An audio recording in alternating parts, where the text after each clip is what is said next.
Hi, I'm Christy McDonald, and here's what's coming up this week on One Detroit. Our Detroit Public TV and APIA Vote Michigan virtual town hall on anti-Asian American racism, how it continues to affect the lives of Asian Americans in Metro Detroit. We'll have a closer look at the significance of the Vincent Chin case, also asserting Asian American visibility, and members of the AAPI community sharing their stories. It's all ahead on One Detroit. From Delta Faucets to Behr Paint, Masco Corporation is proud to deliver products that enhance the way consumers all over the world experience and enjoy their living spaces. Masco, serving Michigan communities since 1929. Support for this program provided by the Cynthia and Etzel Ford Fund for Journalism at Detroit Public TV, the Kresge Foundation, Community Foundation for Southeast Michigan.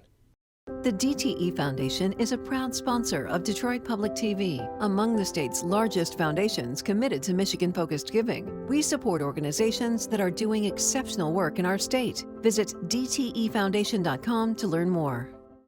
Business Leaders for Michigan, dedicated to making Michigan a top 10 state for jobs, personal income, and a healthy economy. Also brought to you by and viewers like you.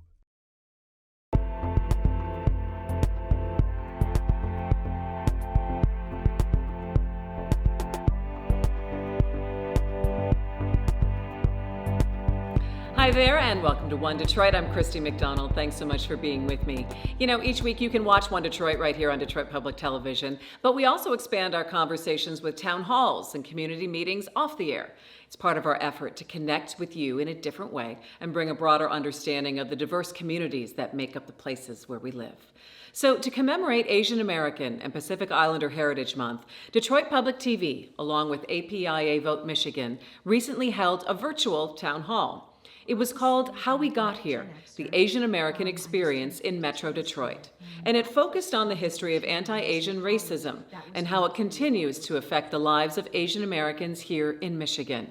This show is just a part of the conversation we had in May. And it comes at a time where hate incidents against Asian Americans are on the rise. A new report from StopAAPIHate.org this month states over 6,600 hate incidents over the past year. That's an increase of 2,800 from the year before. And reported hate crimes against Asians in 16 of the largest U.S. cities and counties were up by 164% since this time last year. Now, some action has been taken. Just last week, the U.S. House passed the COVID-19 Hate Crimes Act, and President Biden signed it into law. The act is intended to improve hate crime reporting. And that House vote fell on what would have been Vincent Chin's birthday. In 1982, 39 years ago, the murder of Vincent Chin, a Chinese American here in Michigan, became a national story. Detroit Public Television produced an Oscar-nominated documentary film called Who Killed Vincent Chin? And last year, PBS revisited the story in their Asian American series. Take a look.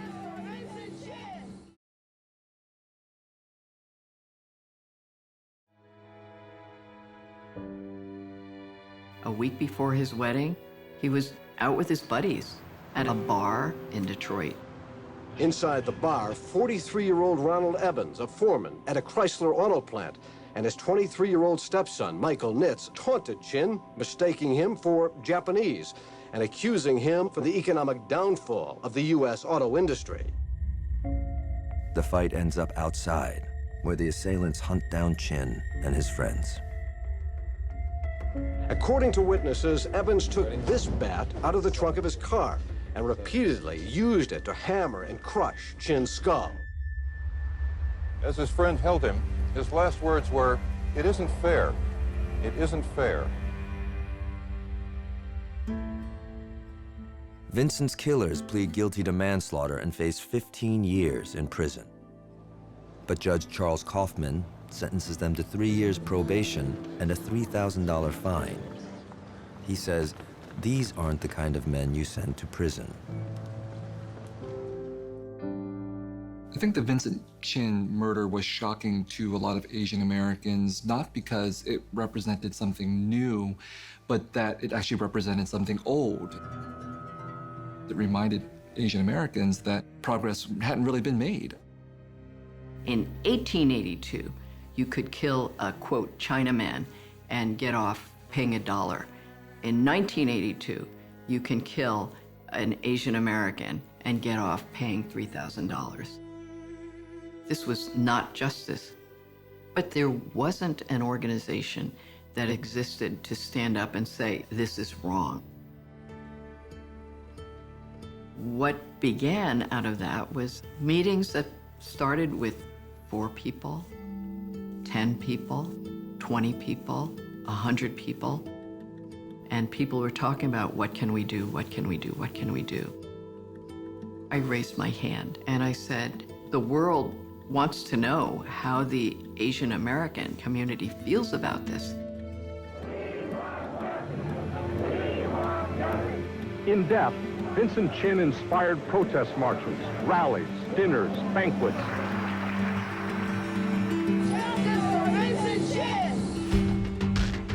The killing of Vincent Chin is probably the most tragic example of the kind of violence that's being committed against Asians. For Asian Americans, Vincent Chin's murder symbolized an extreme example of the kind of discrimination that they'd face. It becomes a rallying point for Asian Americans to be able to say, that's me too. I was a freshman in college when I heard about Vincent Chin and the impact on the Asian American community. And it was the first time that I felt like my experience as a Hmong refugee, as a Southeast Asian, was connected to the experience of other Asian Americans. I am finally a piece of the puzzle that completes the picture. And it was so liberating.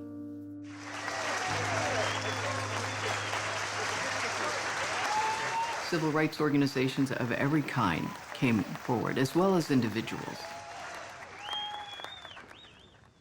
We have been drawn together by death, an unplanned family reunion.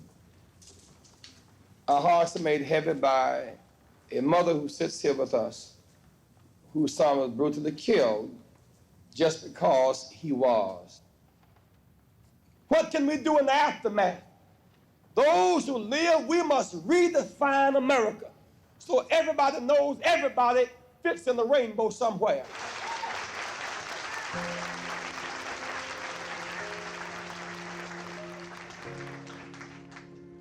Mrs. Chin was the inspirational and spiritual leader of this movement. Many of the ways that she's been seen is to remember her as a grieving mother.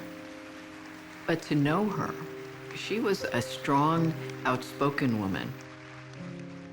You know how they killed my son?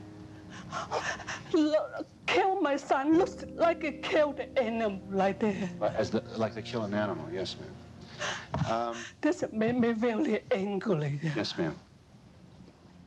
Lily Chin's husband had just died 6 months before Vincent was attacked and killed. Her son had already been shopping and looking for a house that would have a room for his mother to live in, and there was nothing more that Mrs. Chin wanted than to have grandchildren. Even through her pain, she was standing up, speaking up, organizing. I don't want any other mother to suffer like me. We began to look at the different civil rights laws. There were constitutional law professors who came out and said, civil rights laws are only meant to protect African Americans. We had to talk to them and say, no, that's not true. As an Asian American, he was being isolated and targeted and scapegoated because of his race in this climate of hate. So of course, civil rights laws should apply. Under mounting pressure, the Justice Department agrees to bring charges. This is the first hate crime prosecution involving an Asian American. Ronald Evans is found guilty of violating Vincent's civil rights and is sentenced to 25 years in prison. But his conviction is overturned on appeal. Neither he nor his stepson will ever serve a day in prison for Vincent's murder. I wanted justice more for my son. This is not fair. All the things that went wrong didn't give justice to Vincent's mom. But what it did do was it invited Asian Americans to search our voices and demand that we are seen beyond being the perpetual foreigner, but that we actually belong. This is our country. Vincent Chin's case has a legacy that affects all Americans, even to this day.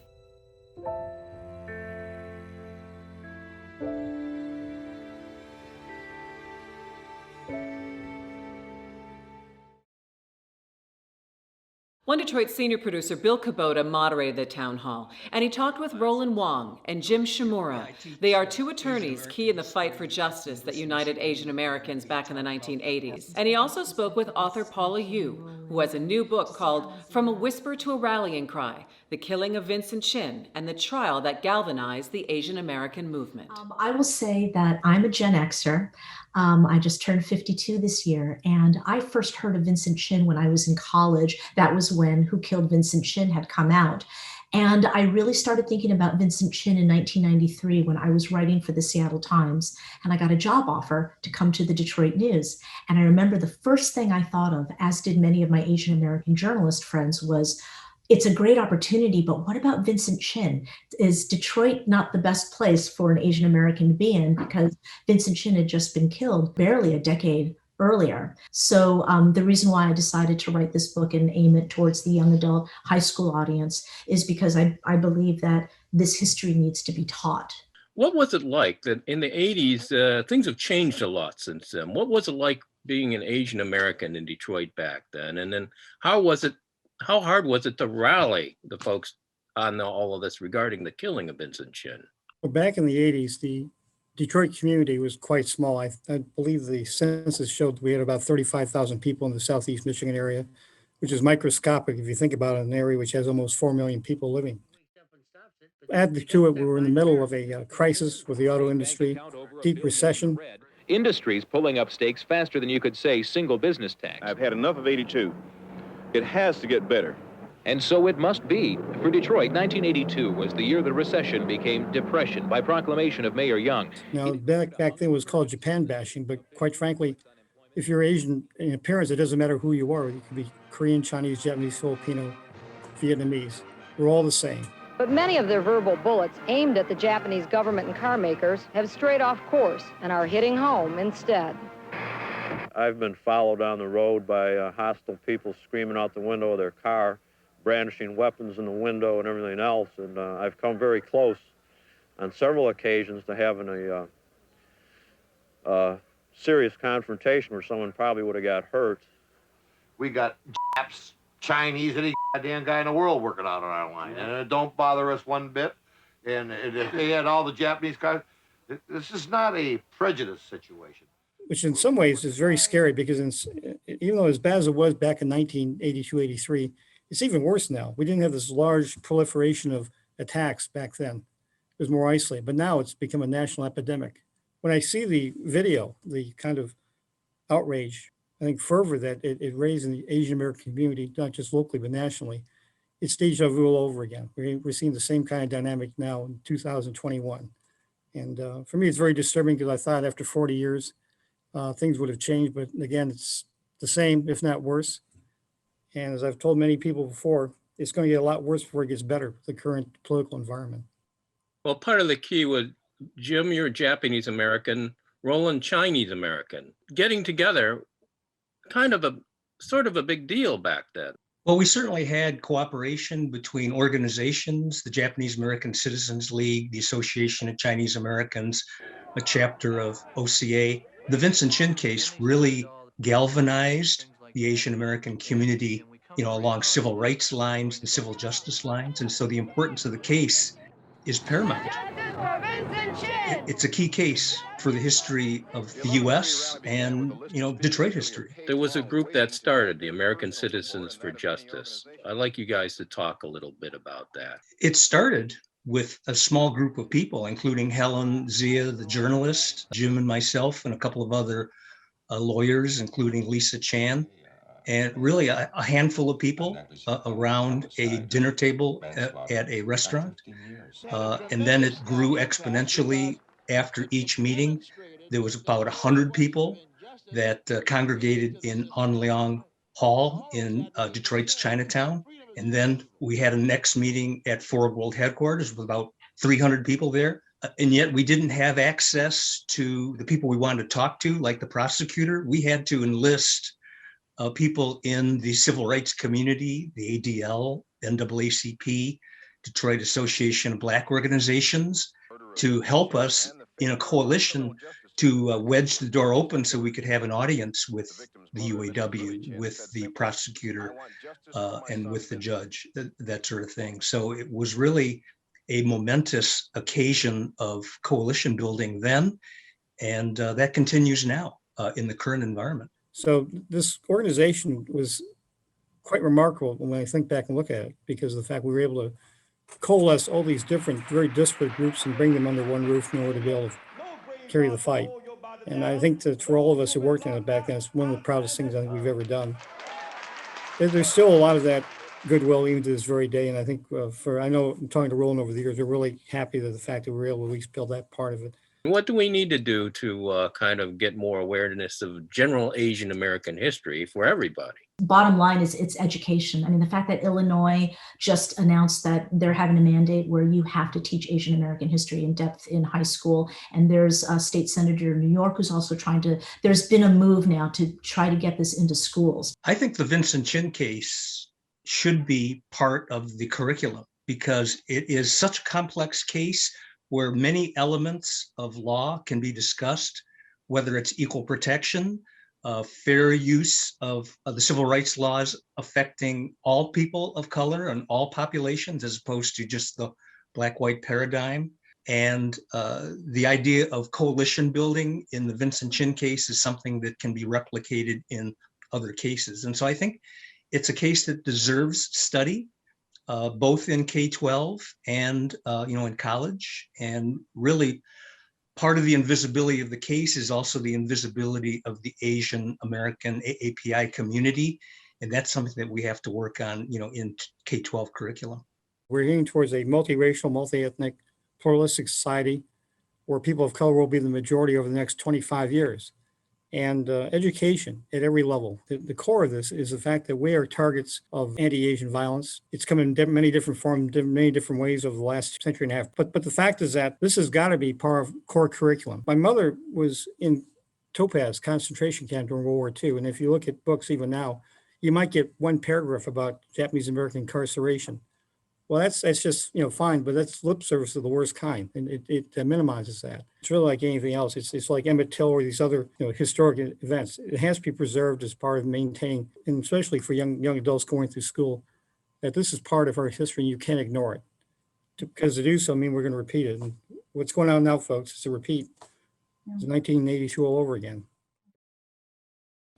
The murder of Vincent Chin in 1982 and the protests that followed galvanized the Asian American community. And now with the recent incidents against Asian Americans, that community is making its voice heard again. Here's part of the conversation with Macomb County Commissioner Mai Zhang, State Representative Ranjiv Puri, a Democrat representing Canton and Wayne County, and Jasmine Rivera, artist, filmmaker, and member of Rising Voices of Asian American Families. And so now there's been more of a groundswell of voices that are being raised. And so that's great, but this is something that needs to be maintained, sustained over time. And so what we're doing at Rising Voices is that we are a Pan-Asian organization. We are working with different communities and groups to actually create and build sort of unity behind the idea of Asian American power. So collective sort of power is what we believe in, the ability of us as a group, but not a monolithic group, to actually move and create change. And so now we are the fastest growing population.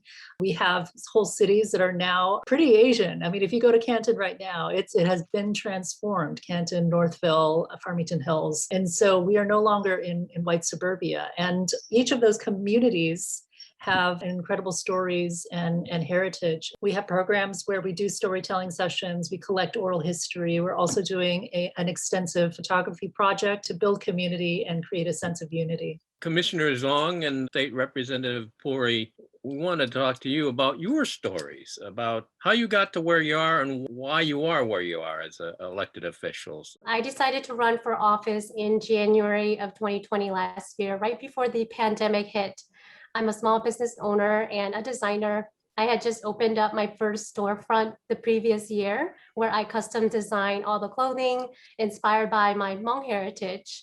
My family and I came to the US in 1987. I was born in a refugee camp and we came here with nothing but the clothes on our backs. I moved to Metro Detroit in 2003, right after high school, and I was accepted to the College for Creative Studies.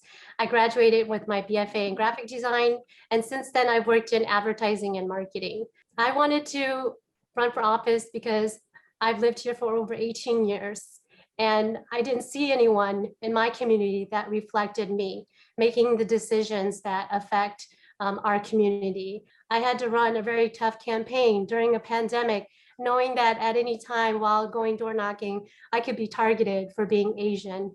But I had to push forward because, if I didn't run for office, I'm not sure if anyone in my community would have. My story is not much different than what Mai shared. As Jasmine mentioned, Canton has transformed over the past few decades, and now the Asian population of Canton was upward of 30%.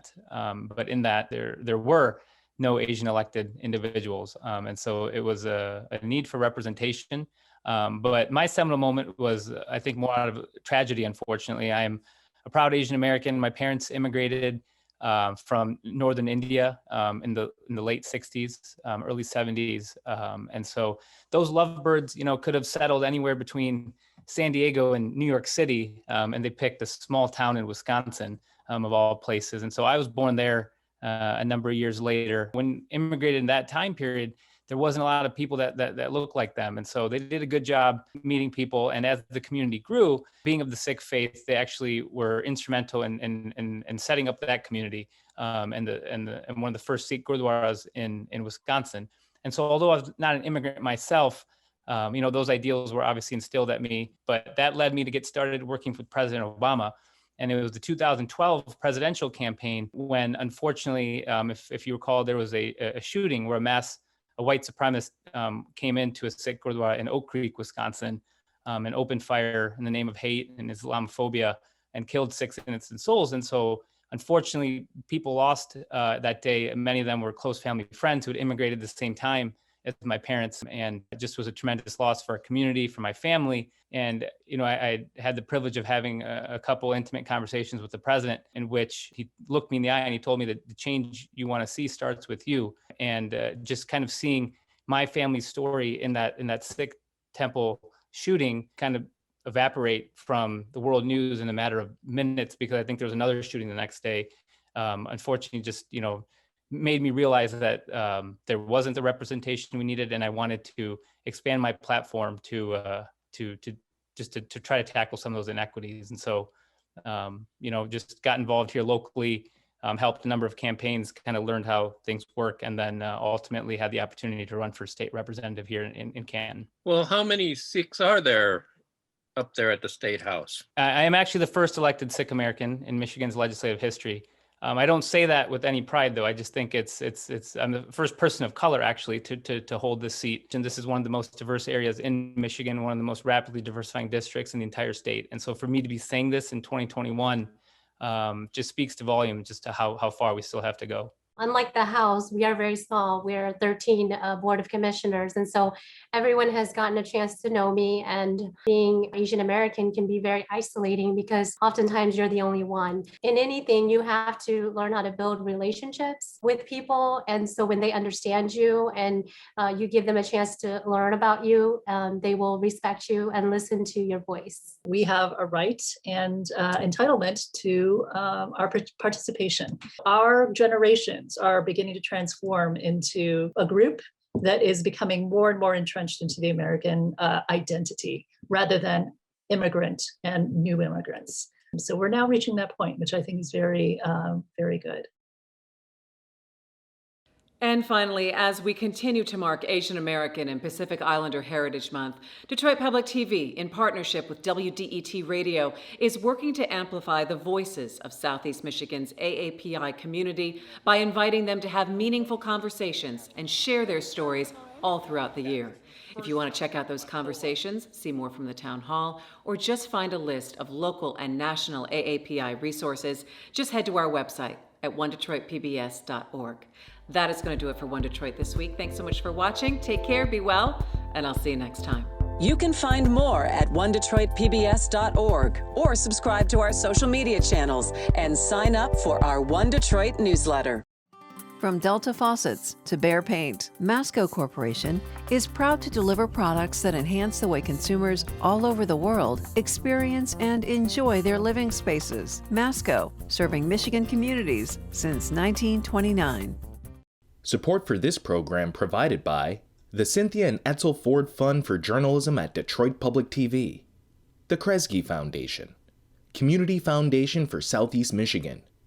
The DTE Foundation is a proud sponsor of Detroit Public TV, among the state's largest foundations committed to Michigan-focused giving. We support organizations that are doing exceptional work in our state. Visit dtefoundation.com to learn more. Business Leaders for Michigan, dedicated to making Michigan a top 10 state for jobs, personal income, and a healthy economy. Also brought to you by and viewers like you.